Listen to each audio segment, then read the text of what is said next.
Praise the Lord. सभी को जय मसीह। आप सभी का मैं धन्यवाद करती हूँ कि आप सारे वीडियोस को देख रहे हैं, पसंद कर रहे हैं और दिन प्रतिदिन सब्सक्राइबर्स बढ़ रहे हैं। Thank you so much. अब भी आपसे यही कहना चाहूँगी, यदि आपने अब तक मेरे चैनल को सब्सक्राइब नहीं किया तो कृपया उसे सब्सक्राइब करें और बेल आइकन के बटन को क्लिक करें ताकि आप तक जो भी नया ऑडियो या वीडियो आए वो आप तक पहुंच जाए। हालेलुया। तो आज जिस टॉपिक पे मैं आपको बताने वाली हूँ या आपको प्रकाश देने वाली हूँ वो ये है कि आज भी बहुत सारे मसीह हैं, ऐसे बहुत सारे लोग हैं जो जब मुझसे बात करते हैं, मिलते हैं, तो वो उनका एक सवाल रहता है, क्या आज भी हमारे ऊपर श्राप काम करता है? क्या मसीह लोगों के ऊपर आज भी कोई श्राप काम करता है? क्या वो श्राप के अधीन हैं? क्योंकि आजकल ऐसी बहुत सारी शिक्षाएं चल रही हैं जहाँ पे लोगों को कंडेम किया जाता है, लोगों को डराया जाता है, एक श्राप के रूप में बताया जाता है, आप ये करेंगे तो आपके ऊपर श्राप आ जाएगा, आपके ऊपर पीढ़ियों का श्राप है, आपके ऊपर पितृ दोष है। अगर जे अब भी हमारे ऊपर पीढ़ियों के श्राप हैं, पितृ के का दोष है, तो फिर मसीह ने हमें किस चीज़ के लिए आज़ाद किया है? तो हम कैसे ये कह सकते हैं कि जब तुम सत्य को जानोगे तो सत्य तुम्हें स्वतंत्र करेगा? मुझे लगता है अभी भी हमें स्वतंत्र होने की ज़रूरत है। और बहुत सारे लोग ऐसे भी बोलते हैं कि आप कलीसिया छोड़ेंगे तो आपके ऊपर श्राप आएगा। ये डराने और धमकाने की शिक्षा काफ़ी चल रही है, काफ़ी लोग इसे प्रचार करते हैं, लोगों को डराते हैं ताकि वो उनकी कलीसिया नहीं छोड़ के जाए। पर आज मैं इस टॉपिक पे रोशनी डाल के ये बताना चाहती हूँ कि क्लियरली किसी भी विश्वासी, अगर जो वो सच्चा विश्वासी है, प्रार्थना करता है, बाइबल पढ़ता है, अपनी पूरी ये कोशिश करता है कि वो परमेश्वर की आज्ञाओं का पालन करे, तो वो कभी भी श्राप के अधीन नहीं रह सकता। क्योंकि गलातियों 3:13 कहता है, मसीह जो हमारे लिए श्रापित बना।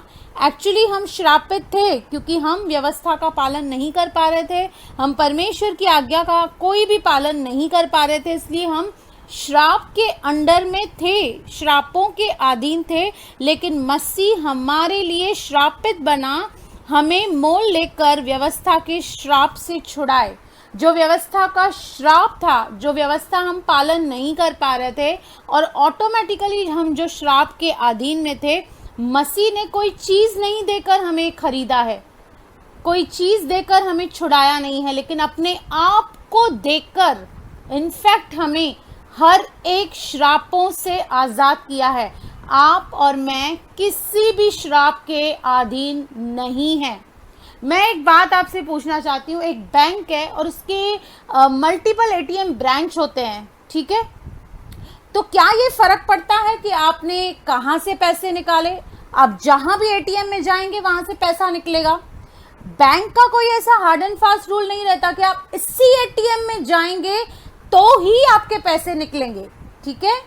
बैंक सेम है, उसकी ब्रांचेस बहुत सारी हैं, आप जहां चाहें वहां से पैसा निकाल सकते हैं। तो समझदार को इशारा काफी है।